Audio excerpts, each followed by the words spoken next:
So what is given in the available literature is that the conventional entry point for S1 pedicle screw is at the base and just lateral to the S1 superior facet, but it is a technically challenging procedure for various reasons like inadequate medial angulation, overhang of the iliac crest that is encountered during the surgery, and variations in the shape and size of the S1 pedicle. So we have conducted an online survey involving about more than 130 spine surgeons all over the India, just to assess the technical difficulties and dilemma of the S1 pedicle screw insertion.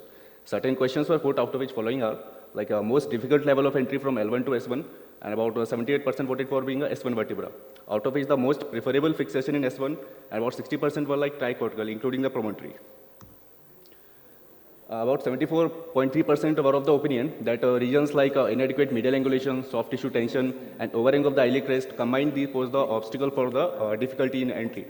Similarly, the entry point and final purchase of the screw that can be modified depending on the variations in the shape of the S1 pedicle.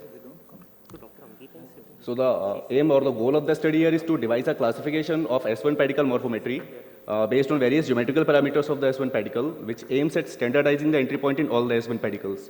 So what we have done is we have taken 100 random patients who were getting CT scan done for some other purposes. We got the CT scan of the S1 vertebra, axial and the sagittal cut, and certain parameters were measured. So talking about the axial scan, we have measured pedicle width, transverse pedicle angle, and the cord length. So pedicle width is measured at 3 places: at the junction of the body and the pedicle, anterior one, at the middle of the pedicle, and the posterior aspect of the pedicle. Similarly, the transverse pedicle angle that was measured between the pedicle axis and the line passing through the sacral promontory, midline. And the cord length is that maximum length of the screw that can be inserted into the pedicle.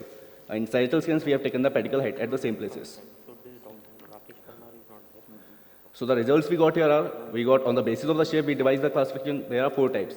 Type 1 being the reverse cone, where the anterior third of the pedicle is the broadest and the remaining are narrowest. Similarly, the type 2 is the cylinder shape, where all the 3 width of the pedicle are almost of equal length. Type 3, we got the hourglass shape, that was the most common, that is 75%, where middle third of the pedicle is narrowest as compared to the anterior and the posterior one. And type 4 being the cone shape, where anterior third of the pedicle is narrowest. Second classification we got was based on the medial angulation. Here we got 3 types of pedicles: 30 to 40 degree type 1, 40 to 50 degree type 2, and more than 50 degree angulation was type 3. And more than 50 degree was the most common we got here.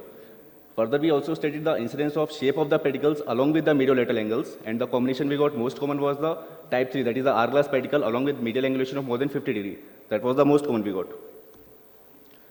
So certain points to discuss here are, like in hourglass type of pedicle, the margin of error in deciding the entry point is very less, as there is high risk of screw breaching the walls of the pedicle due to mismatch in the medial-lateral width of the pedicle.